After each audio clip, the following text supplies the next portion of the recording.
Petersburg, Ms. Aird. Thank you, Mr. Speaker. Mr. Speaker, I rise for a point of personal privilege. The gentleman has the floor. Thank you. Mr. Speaker and ladies and gentlemen of the House, today I ask you, if Black history were a song, how many beautiful notes would go unsung? How many melodies would go unheard? Too many, unfortunately. Too often, the stories of so many who struggled, strived, survived, and thrived in the face of daunting adversity go untold.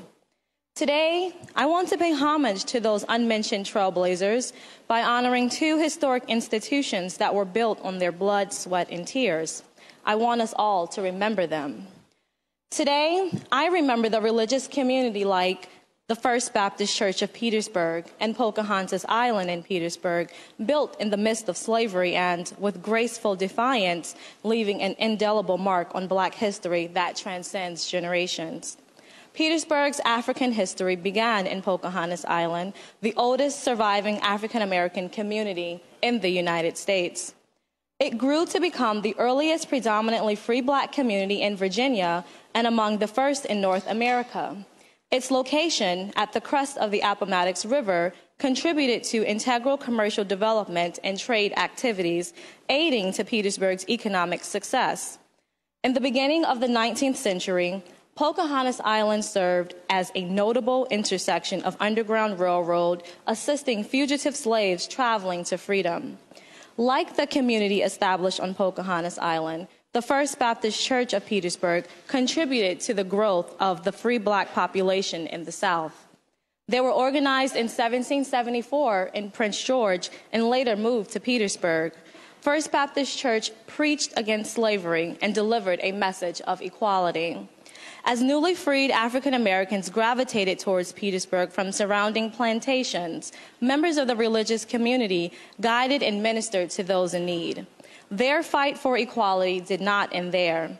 They were forerunners in the 20th century civil rights era, holding protest meetings, voter education and registration, and much more. Today, Pocahontas Island has families that are 12 generations strong, and First Baptist Church and numerous other institutions stand as an auspicious beacon of strength. The Petersburg community has served as one of the nation's most influential forces as it relates to Black history in the Commonwealth and around our nation. To the invisible heroes who were the lifeblood of these communities and institutions, their daily lives were simply routine means of survival in an unforgiving environment. I wonder sometimes if they knew that little by little they were laying the foundation for people like me and so many more. Their courage strengthens me, but our forgetfulness pains me, which is why it is incumbent upon me to ensure that everything they worked for is not in vain. So here's to the unsung heroes, the nameless heroes, who built communities and institutions like those that I represent that thrive today and are too often washed away in a sea of time. As we near the end of February, I hope that during this month and every month ahead, let's commit to remembering each of these individuals as if they were notes to a song, a rich, transcendent soundtrack of Black history. Thank you, Mr. Speaker.